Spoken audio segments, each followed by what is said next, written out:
É isso que nós vamos ver hoje.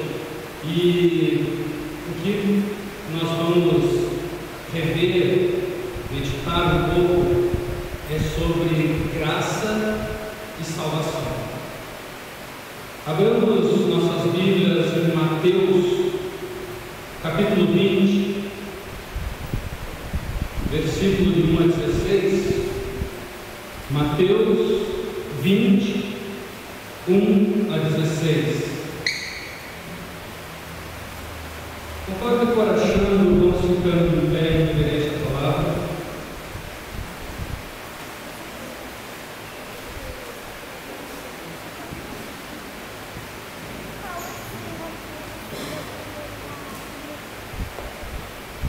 Amém. A parábola dos trabalhadores na vinha. Porque o reino dos céus é semelhante a um dono de casa que saiu de madrugada para assalariar trabalhadores para a sua vinha. E tendo ajustado com os trabalhadores a 1 denário por dia, mandou-os para a vinha. Saindo pela terceira hora, viu na praça outros que estavam desocupados e disse-lhes: Ide vós também para a vinha, e vos darei o que for justo. Eles foram. Tendo saído outra vez perto da hora sexta e da nona, procedeu da mesma forma. E saindo por volta da hora 1ª, encontrou outros que estavam desocupados e perguntou-lhes: Por que estivestes aqui desocupados o dia todo? Responderam-lhe: Porque ninguém nos contratou. Então lhes disse: Ide também vós para a vinha. Ao cair da tarde, disse o senhor da vinha ao seu administrador: Chama os trabalhadores e paga-lhes o salário, começando pelos últimos, indo até os primeiros. Vindo os da hora 10ª, recebeu cada um deles 1 denário. Ao chegarem os primeiros, pensaram que receberiam mais. Porém, também estes receberam 1 denário cada um.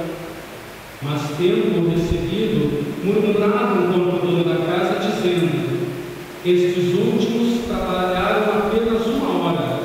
Contudo, os igualastes a nós, que suportamos a fadiga e o calor do dia. Mas o proprietário, respondendo, disse a um deles: Amigo, não te faço injustiça. Não combinaste comigo 1 denário? Toma o que é teu e vai, pois quero dar a esse último tanto quanto a ti. Porventura, não me é lícito fazer o que quero do que é meu? Ou são maus os teus olhos porque eu sou bom? Assim, os últimos serão os primeiros e os primeiros serão os últimos, porque muitos são os chamados, mas poucos os escolhidos. Pode assentar?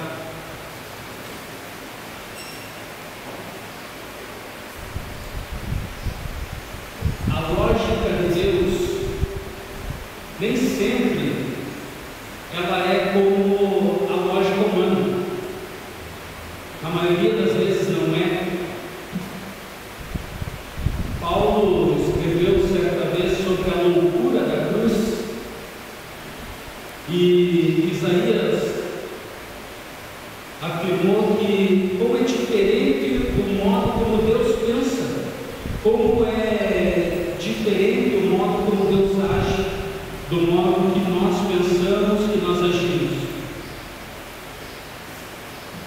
É o que parece numa primeira instância, mas nós vamos ver no decorrer dessa reflexão que tem muito mais coisa nessa passagem, nessa perícope aqui exposta por Mateus.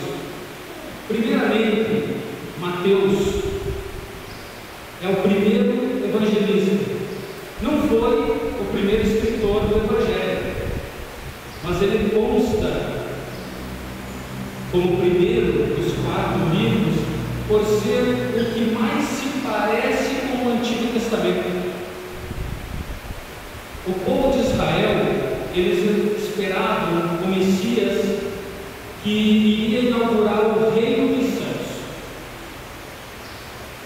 E Mateus, ele escreve justamente para esse povo que esperava que o reino dos céus fosse aqui na terra.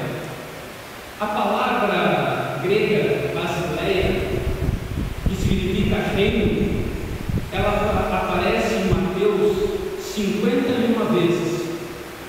É o evangelista que mais explora esse tema do reino dos céus. Talvez com o objetivo de fazer uma ponte com o Antigo Testamento e de aproximar Jesus da religião judaica, ou de converter o novo judeu. E ele fez muito bem. E Jesus, nessa parábola, ele se utiliza dessa expressão reino de Deus para nos ensinar o quanto Deus é gracioso. Ele começa ali no versículo 1: porque o reino dos céus é semelhante a um dono de casa que saiu de madrugada para assalariar trabalhadores para a sua vinha. Algumas considerações. Reino dos céus, no contexto esperado, judaico, é comunhão com Deus, céu, paraíso. É o que nós esperamos, é o nosso destino, a nossa salvação, é a nossa casa, o reino dos céus. E ele se refere a Deus como um dono de casa. Eu achei uma tradução, uma outra tradução, na Bíblia de Jerusalém, ele falou um pai de família. Um pai de família é aquele responsável pelo sustento da casa, aquele provedor, aquele que nos sustenta e nos dá o necessário. Então, é esse dono de casa, é esse pai de família, é esse provedor que sai ainda de madrugada. O dia ainda não clareou, o dia ainda não começou, e ele sai no escuro, procurando trabalhador, procurando a quem contratar, procurando a quem chamar. Deus, ele quer você. Deus, ele me procura, nem que ele tenha que ser de madrugada, ainda que escuro, ele precisa, Deus precisa de cada um de nós para a sua obra. No versículo 2, a gente vê um outro reflexo desse Deus. E tendo ajustado com os trabalhadores a um denário por dia, mandou-os para a vinha. Que Deus é esse que acerta com o seu trabalhador? Que Deus onipotente, que Deus todo-poderoso, é esse que desce, se faz homem, te convida, te chama e ainda acerta o pagamento. Esse é o Deus que nós entregamos a nossa vida. Esse é um Deus humilde, é um Deus que quer um diálogo com o homem, com o ser humano. Deus, ele não te impõe a salvação, Deus te chama à salvação. Nós aprendemos com Calvino sobre a graça irresistível, ou irresistível graça, aonde os eleitos, ao ouvirem a palavra, ao ouvirem o chamado, não conseguem resistir a esse chamado. Mas há de se ter um chamado, há de se ter alguém para buscar essa pessoa, há de se ter alguém para proclamar a palavra de Deus, que é é o próprio Deus. E esse Deus humilde, Ele espera ardentemente, ansiosamente, para que nós aceitemos o seu chamado, para que nós digamos o sim, como Maria o fez um dia em que o anjo chegou para ela e proclamou, e ficou esperando uma resposta, e aquele sim mudou toda a nossa história. É o que Deus espera de cada um de nós, que nós falemos o nosso sim para Ele. O Deus humilde, também visto lá em Filipenses 2, de 6 a 8, que diz: pois Ele, subsistindo em forma de Deus, não julgou com usurpação o ser igual a Deus, antes a si mesmo se esvaziou, assumindo a forma de servo, tornando-se em semelhança de homens e reconhecido em figura humana, a si mesmo se humilhou, tornando-se obediente até a morte e morte de cruz. É um Deus humilde, é um Deus preocupado. Por isso que Jesus falou que Ele é um pai de família. É um Deus preocupado com a desocupação do homem. Aquele homem, aquele trabalhador desocupado que está na praça, e Ele foi lá e chamou, e Ele volta inúmeras vezes naquela praça a chamar trabalhadores, porque a vinha é muito grande, porque há muito trabalho. Então, irmãos, lá no versículo 4, ele foi novamente, ele foi e contratou e acertou um preço, 1 denário. E aí ele volta na terceira hora. O que é a terceira hora? Naquela época existiam, o judeu contava 12 horas de dia e 12 horas de noite. Então existia a hora do dia e a hora da noite, aonde a primeira hora do dia era 6 horas da manhã, a terceira hora do dia era 9 horas da manhã, aí a sexta hora do dia é meio-dia, hora inclusive reservada à refeição e oração, mesmo para quem trabalhava. A nona hora que ele fala, às 3 horas da tarde. E Jesus, e aquele Senhor ainda voltou a 11ª hora, a 11ª hora, a penúltima hora do dia, às 5 horas da tarde. O dia de trabalho, obrigatoriamente pela lei judaica da época, deveria terminar às 18 horas. Então, o sistema de diarista ou de jornaleiro, de jornada, como eles chamam, é das 6 da manhã às 6 da tarde, descontando o tempo de refeição e o tempo de oração, somavam-se 10 horas diárias de trabalho.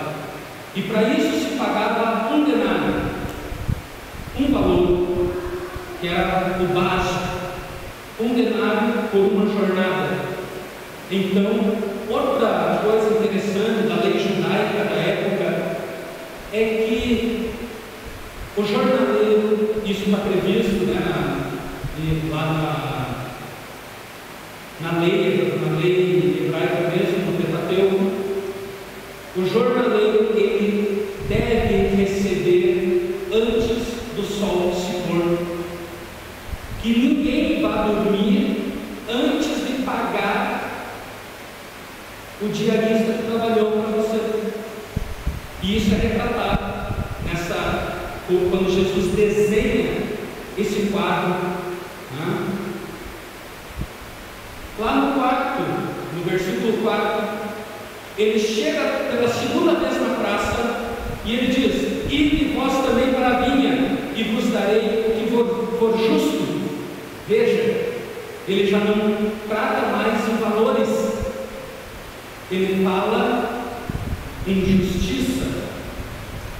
Se Deus promete para mim que for justo, eu preciso confiar na providência de Deus. Ele não acertou mais um valor, e sim que for justo.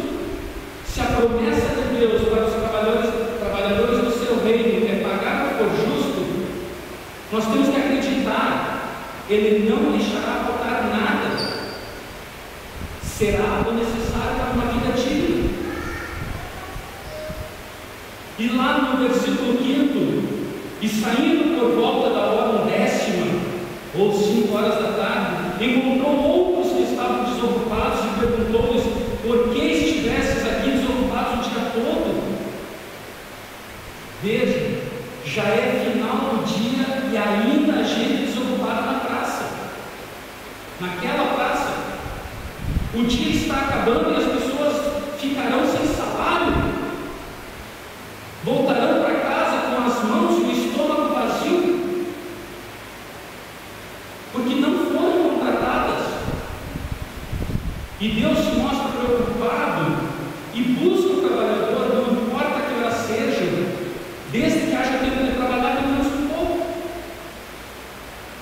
Deus não se importa com o momento em que Ele vai te chamar, Ele se importa com a tua resposta, com a tua aceitação. Lá no versículo 8, então, acabou o dia, e Ele diz: chama os trabalhadores e paga-lhes o salário. O que foi combinado lá por aqueles primeiros trabalhadores, agora parece que não é mais justo, perde o valor diante da vida do outro, porque o que era bom e importante no início agora é questionado. Talvez o Senhor, por sua onisciência, Ele já sabia qual seria a reação daqueles primeiros e mandou que fosse para os últimos por primeiro, porque Ele já sabia da indignação. Nós vemos isso saindo um pouco agora da Bíblia, nós vemos isso, é natural do ser humano se revoltar com ele, esses primeiros se revoltaram. Quantos de nós não vemos pessoas que são contratadas por um preço e por estarem desempregados chegam lá e aceitam? Não, é isso mesmo, eu quero trabalhar por esse salário, e passam-se 6 meses, 7 meses, e essa pessoa quer ganhar mais, ela está insatisfeita porque outro, em função semelhante, trabalha menos e ganha mais. Nós fazemos isso nos dias de hoje. Então essa reação do ser humano, natural até então, serviu para que Deus nos ensinasse algo. E lá no versículo 12, aonde há a reclamação que eles murmuraram: esses últimos trabalharam apenas 1 hora, contudo os igualastes a nós que suportamos a fadiga e o calor do dia. Alguns trabalham mais para fortificar a fé, alguns passam pela experiência da dor para apurar a vida. Deus quer assim. Na verdade, isso não é regra para o crescimento espiritual, mas uma vez que essa realidade se apresenta na nossa história, talvez esse seja o caminho da salvação, trabalhar assim que seja chamado. E finalmente Deus nos responde